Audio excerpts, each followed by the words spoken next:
Good morning, and a warm welcome to your show, Sunny Mornings San Francisco.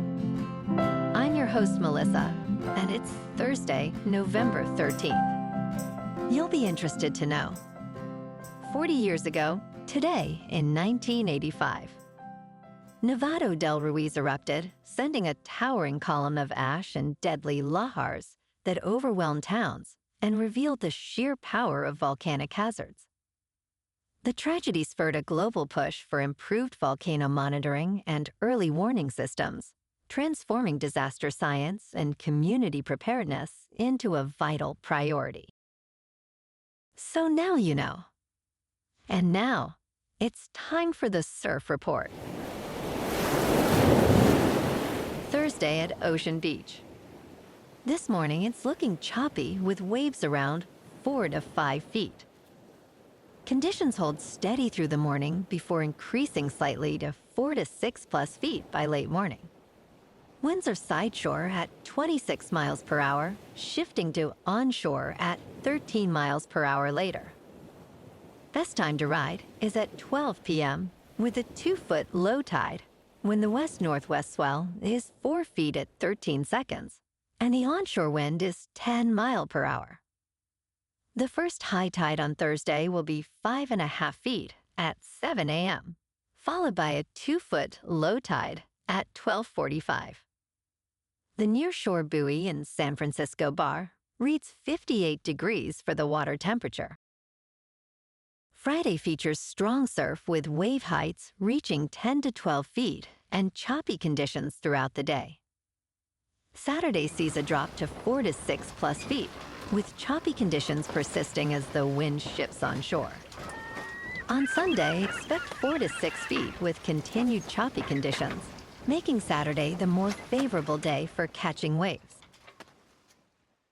This morning, it's showers and thunderstorms, and it feels like 58 degrees with 23 mile per hour wind.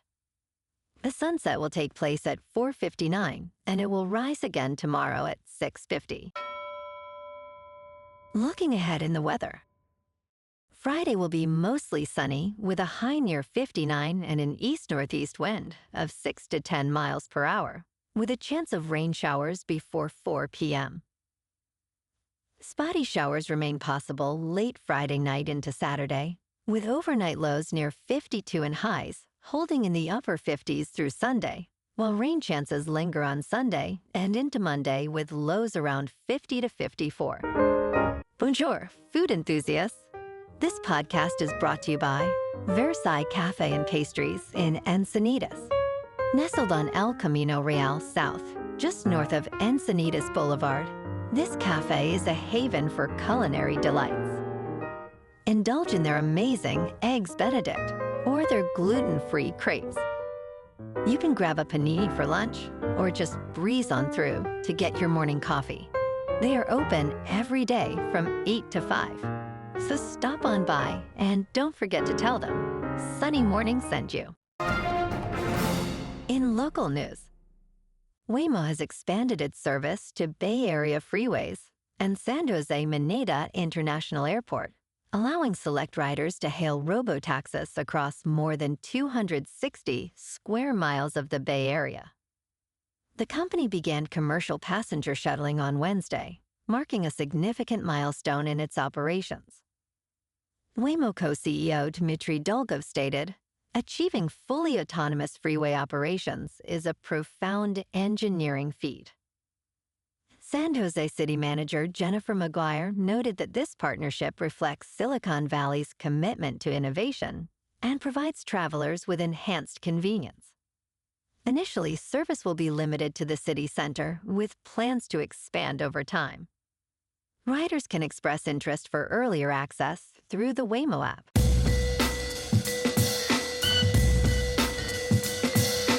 Now on to sports. As Paul Skeens continually conjured magical starts this summer, Pittsburgh Pirates catchers Henry Davis and Joey Bart whispered about the Cy Young Award. The celebration began when Skeens won the National League Award, earning all 30 first-place votes. Skeens is the second pitcher in Major League Baseball history to win Rookie of the Year and Cy Young in consecutive seasons. He led the majors in earned run average at 1.97 and the National League in walks and hits per inning pitched at 0.948. Skeens is the Pirates' third Cy Young winner, joining Vern Law and Doug Drabek. In local sports, on Wednesday night, the Warriors faced the towering presence of 7'4" Victor Wembanyama and emerged victorious, winning 125-120 against the Spurs at Frostbank Center in San Antonio. Curry led the charge, scoring a game and season-high 46 points, while Butler contributed 28 points and 8 assists. Moses Moody added 19 points, providing essential support for Curry. Wembanyama had 27 points and 14 rebounds, but committed 8 turnovers, impacting the game. In top news, using your credit card at the checkout is set to get a lot more complicated. A settlement between Visa and MasterCard, along with U.S. merchants, could lead to tiered pricing at the register. This agreement follows a 2-decade antitrust battle over interchange fees, which banks collect from merchants for credit card transactions. If approved, merchants could charge different fees based on credit card categories, allowing for surcharges based on card type. However, analysts warn that adding fees might alienate customers, as many would switch payment methods to avoid surcharges. Despite changes, rewards programs are likely to remain intact. In business news, the decline of cable television just hit a major milestone. For years, the pay television business seemed to defy gravity. However, that is no longer the case, as the industry has been eroding for a decade.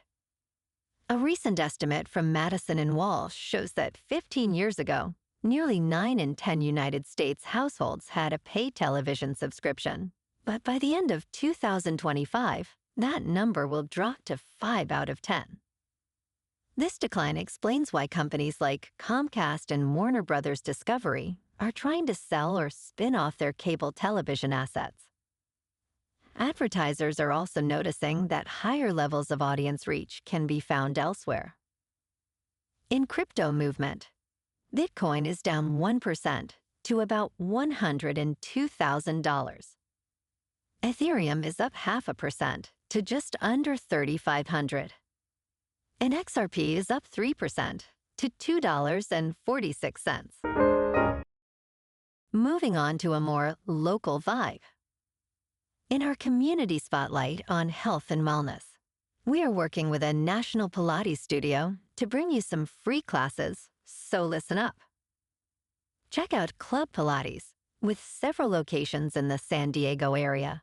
Pilates presents a comprehensive wellness approach, cultivating strength, reducing tension, and elevating mental well-being. Scientific research affirms its benefits. So now you can check out Club Pilates for a free class, with locations in Encinitas, Solana Beach, Oceanside, La Jolla, and more. Just be sure to tell them Sunny Morning sent you by. And now, back to the show. Let's talk tech. Apple has launched a digital ID, which will be accepted by the Transportation Security Administration at checkpoints in more than 250 airports across the United States. This feature allows users to create and store an ID in Apple Wallet using their United States passport. Digital ID acceptance will roll out first at TSA checkpoints for domestic travel. Users can present their digital ID instead of a real ID using an iPhone or Apple Watch. However, it is not a replacement for a physical passport and cannot be used for international travel. To create a digital ID, users must scan their passport and take a selfie for verification. Apple assures that this feature is encrypted, safeguarding user data. And in entertainment news, Netflix wants to build a home for its fans at the mall. Netflix House opens this week at King of Prussia Mall in Philadelphia marking its first major push into physical, experiential retail locations. The venue spans 100,000 square feet and features interactive games, immersive rooms based on hit shows, a 200-seat theater, and restaurants offering Netflix-themed cuisine. Experiences start at $15, with Netflix Chief Executive Officer Ted Sarandos envisioning up to 60 locations globally. This expansion taps into a market longing for in-person gatherings, capitalizing on nostalgia for traditional malls. Well, alrighty, folks, it's time for the quote of the day. And today, our quote comes from the British author and philosopher Aldous Huxley. And he said, "Technological progress has merely provided us with more efficient means for going backwards." And that's a wrap for this morning. You can check out our Instagram, YouTube, and TikTok for some captivating aerial videos with local news and the surf reports. Have an amazing day, my good friends. We'll see you tomorrow with another episode of Sunny Morning San Francisco.